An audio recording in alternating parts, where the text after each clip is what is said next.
What's going on, everybody? This is Jacob Shoup. You're watching the Tom O'Brien Show. Hope you all have had a fantastic day so far.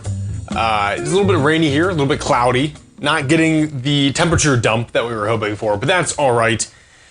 Take a look. Right now, you have a green day to the upside, okay? Well, I'm looking at Palantir right now. You're up nearly 6% to 89.40.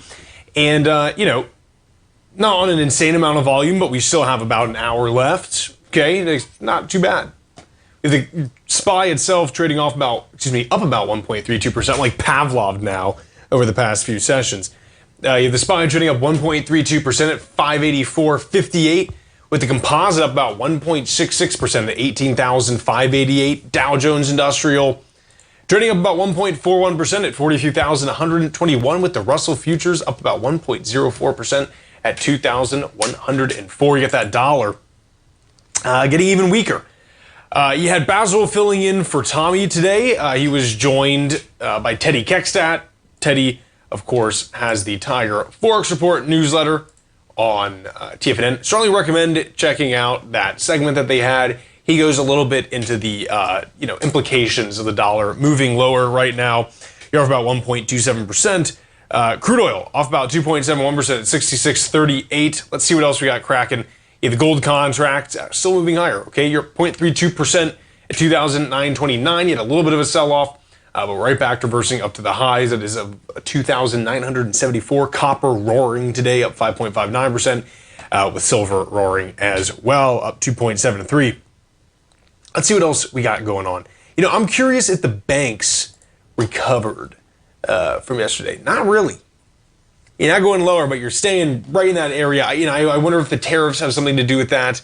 Any kind of consideration that you might have interest rates decreasing sometime this year. Quite an issue for them.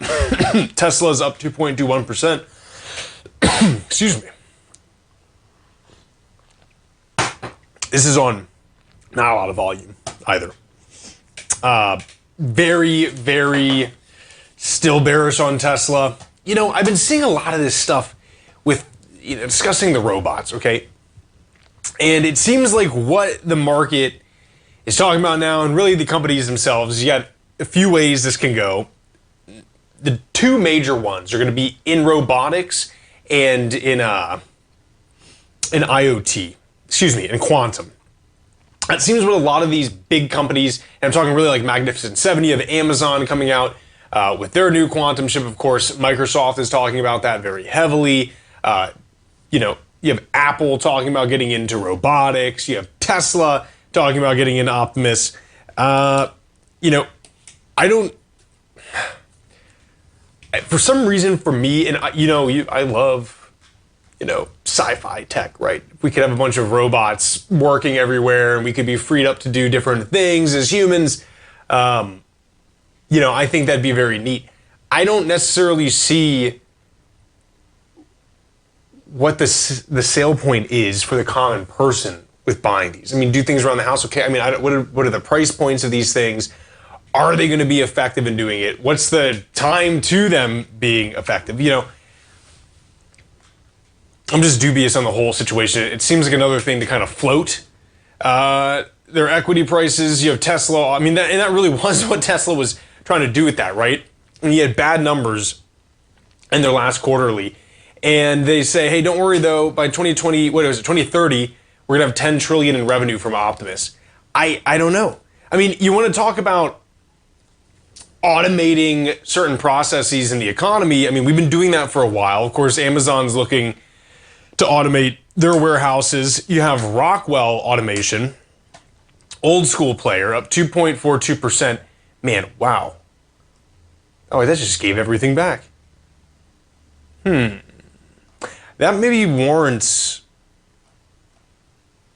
a deeper look because they had pretty solid financials. They've been firing a lot of people, which has been helping them cut costs. That's really the mode that Rockwell Automation is in right now, is essentially cutting costs.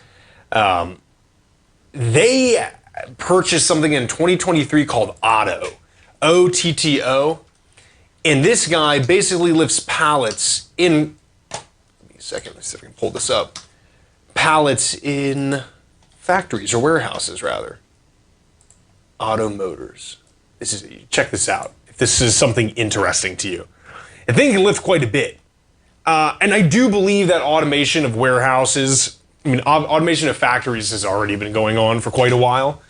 Does something like building anthropomorphic robots, solve some of the finer problems that they have there, meaning, like kind of fine motor skills? I don't think that's necessary. Again, I think I'm just having an issue seeing the buy point for some of those things. I'm also of the camp as well. Rockwell's interesting. We can talk some more about them. But one name that I'm seeing pop up all the time recently is Rich Tech Robotics. It's up 2.74%. Obviously, you're at a penny stock. You're at 126 million market cap. These guys are doing it's called the maitre d'. Okay, so it's bussing and delivering food. I know this has an appeal in some of the East Asian countries. China, they're big on this. Japan, they're big on this. Seems like Rich Tech does have some exposure in China, which is good. Do Americans, do Western Europeans, do North Americans want this kind of stuff? I'm not sure. I think that stuff's kind of weird to people here, I think people here like having human interaction with their food, and I know some people are probably laughing at that. But when McDonald's came out with their touchscreen ordering, people really disliked that. And I know it still exists in some places, but the rollout wasn't as large as I think that McDonald's anticipated. I don't think people want to necessarily deal with that. Now, I think the theory that exists there is people are okay with ordering online and door dashing and all that's kind of automated. So what do they care? And maybe that is, something you could argue. But I do think going out to restaurants, this would maybe turn some people off. It doesn't seem like there's a lot of research kind of going into that, at least currently, meaning, how comfortable some people would be.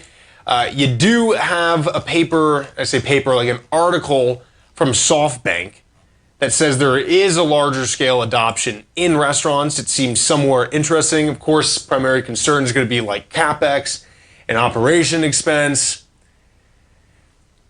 I don't know if they have, honestly, some kind of, bias with this, if they're invested in some companies like that. I just personally think when people go to a restaurant, they don't want a robot serving them, making their coffee. I think it's seen more as a novelty for us here than kind of part of the fabric as you see in places like China and Japan. So folks, stay right there. I'll be right back after this break.